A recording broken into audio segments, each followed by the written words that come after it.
How many folks were here yesterday to see the deep dive on DIDs? Okay, so I'm just briefly going to cover, this is not about the technology, it's about the impact, and I'm going to talk more about how specifically they support verifiable claims that Phil talked about. So for folks who weren't here yesterday, this is the definition I use of self-sovereign identity as I speak about it in conferences all over the place, as Auntie pointed out. And making it possible requires a new form of identifiers. And I've spent a good part of the last 18 months on this work. And it really is possible because of blockchain. It gives us the potential for truly decentralized registries, plural. Sovereign is not the only one. In fact, the Sovereign Foundation is actively talking about working with multiple blockchains. We talked about IOTA yesterday. But these standards we're talking about here will work with any ledger out there, Bitcoin, Ethereum,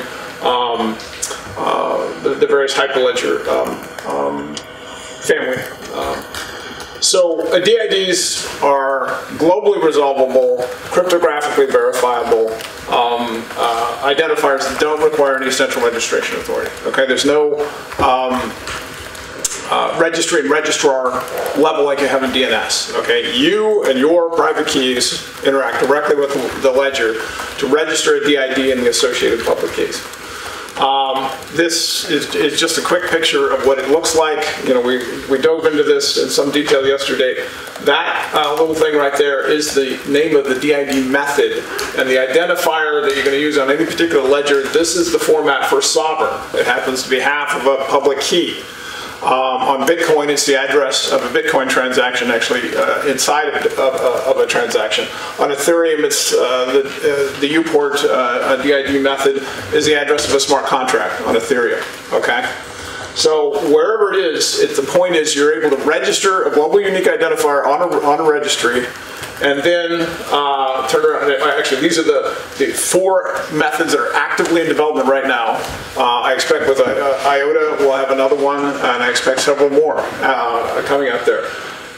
The point is the DID resolves to this thing, a JSON LD object, the DDO. That's where you're going to find the public key and the endpoint that you're then going to interact with that identity off ledger. So it results, DIDs enable this stack for self-sovereign identity. Again, this is independent of any particular ledger. The ledger layer at the bottom is how you then get the DDO to find the endpoints. Now, this generic vocabulary I'm going to be talking about here is actually the one we're developing in the second phase of the project. The DID work was, the work on it specifically that Evernym undertook was partially sponsored by the U.S. Department of Homeland Security. They believe this is a major step forward in decentralized identity management, and that's part of what they want to do. They want to support. Part 2 of this is how you're going to do the key management for your DIDs. So this diagram I'm showing you is actually one that I gave to the DHS at their cybersecurity conference last month. So the layer above this, we call it the cloud agents and cloud wallets, is server-side management of the keys and endpoints associated with your DID. There's a layer above that, which is how do you actually manage this for your edge devices, okay? And that's what identity owners interact with. Now, yes, those look like people, but remember, self-sovereign identity is for people, organizations, things, right? So this general stack, again, it's not specific to any particular ledger, nor is it specific, as Eugenie pointed out, to any particular technology, okay? But in this stack, what's possible here now is direct peer-to-peer interaction based on the DIDs, public keys, and endpoints that you discover through DDOs. This is the infrastructure needed for verifiable claims to be interoperable, as Phil explained earlier on. I want to go a little bit deeper into that subject. When I need to present about verifiable claims, usually I get out this, right? And I turn around and say, well, it's basically, we're going to take the kinds of credentials we're using in the real world today, and we're going to put them online. Now, it's a dramatic oversimplification, as Phil went through. The real process looks a little bit more like this. And this, by the way, is the diagram that Anil John, the head of identity and data privacy at DHS, uses to explain verifiable claims and how it's going to work out there in the world. Okay, it's this issuers of claims to people that want to use them with verifiers. The role here that you see for the generically blockchain registry is what we're doing with Sovereign, but it's also what could be done with any other registry that says, I'll support DIDs, okay? And by the way, this particular picture is actually on Anil John's blog. So I didn't put he sent me a copy of it, and I copied it out of that, but he later told me that's actually on my blog, so you can find it there too.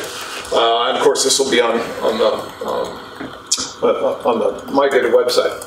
So anyway, as Phil explained this whole process, so I'm not going to go into it in detail. I just want to make sure my first major point is DIDs are a ledger-independent way, DIDs and DDOs, of supporting the infrastructure needed for exchange of verifiable claims, any issuer, any verifier, any person, any organization, anything. Yeah, things are going to have claims, right? When you buy that internet-connected toaster and you plug it in, the first thing your own identity agent's going to do is going to go, show me you're really actually certified. Okay, who do I trust? I trust Underwriters Lab.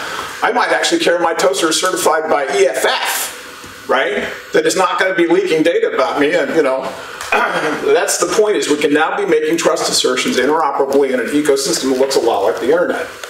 So, where is this actually going to start, right? This is a talk about impact of these claims. Who's going to be the first issuers and the first relying parties, and why? Very complex subject. I'm just going to briefly say that Andy, is Andy Tobin here in this session? He just left, okay. Andy leads business development for Evernym. His full-time job with one other guy in the US is answering that question, finding the real companies and the real ecosystems and partnerships that need to do this. And today, we're announcing a new one. This one does happen to be based in the US, but we're not behind the EU in everything. So every so often I like to go, yeah, we've actually got some progressive folks out there, and one of them is called the Illinois Blockchain Initiative.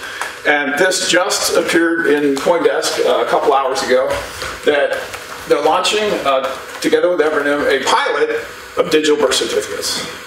And the reason I wanted to point out this particular example is because, well, I'll get to that in a minute here. So a little bit of background on Illinois Blockchain Initiative. Just as you have, the individual countries in the EU that are leading, like Finland is, we're actually starting to get a competition among U.S. states. We have a little bit of an issue with leadership in our federal government right now. So the states are taking certain things into their own hands, and one of them is blockchain technology, and what are you going to do with it? I highly recommend. It's an amazing team behind this. It's a collection of different Illinois federal agencies. I just showed you. This is the team that's leading it, and I saw a talk by Jennifer at the DC Blockchain Summit in February, and it's like, whoa, they really get it, right? And they'd already done their own research, for instance, on Sovereign, and were looking for us at the conference. We began to talk to them about verifiable claims, and within like 2 months, they'd said, hey, we know exactly where this stuff fits. And that's because this is their a summary of their remit out there, right? The 3 things they're focused on doing. How can we use blockchain to rethink governance for the economy, ecosystem for growth and collaboration, and then these new hyper-connected services for highly efficient government. This third category is where that fits. Now again, we, Evernym, or the Sovereign Foundation, didn't go over and say, hey, think about this. They'd already decided the single most effective digital credential that they could start handing out is a birth certificate. This work was not done by Evernym or the Sovereign Foundation. They have already, they got a team, some fantastic folks that went in, diagrammed the whole process, went in and analyzed it all, And then did part two. I'll give you time to take shots. I hate it when someone snaps through the slide so you can't get the picture. And this is gonna be better in the real stuff. Then they turned around and said, okay, that's what it actually looks like when you get right down to what's the data and what are the dependencies, the relationships that will be needed. You literally will need a self-sovereign identity claim from the mother, from the father, and from the doctor that all go together to create, and then ultimately a facility to create the certificate of birth credential. Okay? This is not abstract. Everything is working with them in the next couple of months to basically turn that into a verifiable claim. And this has the attention of DHS, who wants to turn around and say, it should be a pattern for every US state. And we should be collaborating, by the way, they're very collaborative with other governments to be able to do this all over the world. So anyway, to just summarize, keep us on time here. Why the digital birth certificate? In the digital identity industry, actually the whole identity industry, it's known as a breeder document. How many folks are familiar with that term, breeder document? Yeah, a handful of folks here that actually work in the industry. First time I heard it, I was like, oh, yeah, really? This is not horses here. But it turns out it's just a term of art for when you actually are going to create a set of credentials that someone's going to use to prove their identity. Well, where do those credential providers get the documents they rely on, right? Well, in general, they tend to work all the way back to documents like a birth certificate. Identity fraud many times starts with birth certificates. Last night I got a fascinating story about the fact that in Finland, is it Finland that has 30,000 individual, in the US they'd be municipalities or counties? Was it France? In what? In France. In France. So because there are so many, their individual capacity to have the right security is limited, and therefore there's a high degree of fraud on birth certificates in France. And it was a fascinating story, and therefore, and when you have your birth certificate compromised, it's almost impossible to recover from. It's extremely difficult. So anyway, there's certainly issues there, but it's a very powerful document to begin the issue, because with that as a verifiable claim, you can then take that and to another issue, to another relying party that then can issue a claim based on that. So that's why Illinois is starting with that. So again, just to summarize this whole thing, the overall thesis here is you think of your self-sovereign identity like a tree in the forest. It's now possible digitally to root that tree in a distributed ledger. The root is that DID identifier that you alone control through your control over the private keys. The DDO is what links it to that tree of rich, verifiable set of data that you can now share as verifiable claims. As you receive those claims, and by the way, you can issue your own claims. We think that's going to be tremendous power, right? There's some things in here, you think my own business card, I didn't have to go to an authority. I created that, but it's got a lot of value when I share it, okay? The fact that you don't have just one, right? You're going to have as many of these as you have relationships. That turns into an ecosystem, and with all the blockchains, not just sovereign, but all of them that support that, we can get to a whole new trust layer for the internet as a whole. And that's what I think we're after here at this conference. It's, by the way, it's just been a fantastic conference. So I love coming here, and I hope I don't miss any of them. I've never missed an IEW, and the next one's 25. I hope I don't miss any more conferences here. Oh, wonderful. I'm finished? I'm done. Ah, perfect. Snappy, if I'd say. One question before we actually take everybody back onto the stage. Regarding, for example, the birth certificate thing. That's a very intriguing thing. As you said, that it's going to be opening up a lot of opportunities also from as the breeder document case. That was very interesting. But also thinking about obviously newborn babies cannot operate or their own public-private keys, or as mothers and fathers, we cannot expect, not even in the next couple of decades, that we would be seeing everybody understanding what these kind of keys are. What do you see? What is the first type of development for this? So how can we get sort of jumpstart before actually people are technically so literate, if that actually happens? So what is sort of the real world basis for them? Are they just going to be magically seeing digital birth certificates, and it's going to be only like between organizations, or what is the first step for that? So I'm actually going to give you the answer that in the kickoff meeting with the Illinois Blockchain Initiative. I was fascinated that they had chosen this use case. As I said, they came up with it and said, and they've got, this is one of 5 pilots that they're running. They're all with involve different vendors, different use cases. So I asked them, we were like, why did you choose this, and how do you see this working, right? And their answer was very straightforward. They're very savvy about the fact that the average consumer is not going to understand blockchain. They're not going to understand key management. What they're going to understand is, oh, I've got a paper birth certificate, and you, the state of Illinois, are now telling me I'm going to have a mobile app, and you're going to give me a digital version. Well, any mothers in the audience out here right now? Would you like a digital version of that birth certificate to be able to share, for instance, with school or vaccination records? Well, I work with privacy, so no thank you. Okay, if the state of Illinois and the Department of Homeland Security or a government entity that you trust and said, and here's the vendors that meet our privacy requirements for doing this, would you feel a little more comfortable? Maybe. Well, I would probably do that because it's very convenient. Right. I can speak. My wife happens to be with me on this trip. She loves Helsinki so far.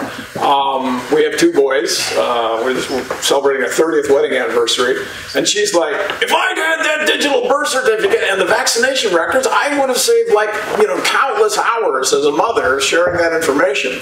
Give it to me! That's how I think it's going to happen.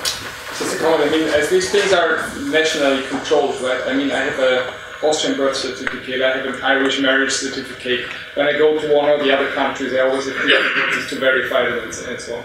Right. So this is an essential aspect as well, that basically the authorities mutually respect these internationally. I mean, there is this idea, unfortunately, at the European level, but also there it's difficult. So, and it's a really good point. That what DIDs do is they make the technical interoperability work like the internet, right? You use the term the IP address for an individual.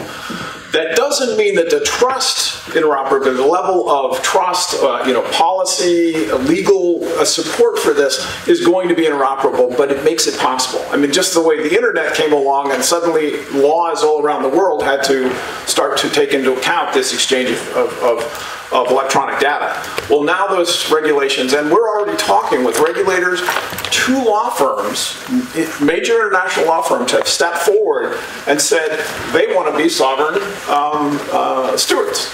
They want to run nodes on the sovereign network because it's going to be good for their law business, right?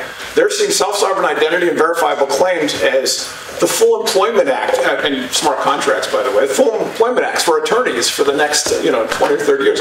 My oldest son's in law school, and he's already going, I'm going to blockchain law. That's where there's going to be a huge amount of business. Yeah.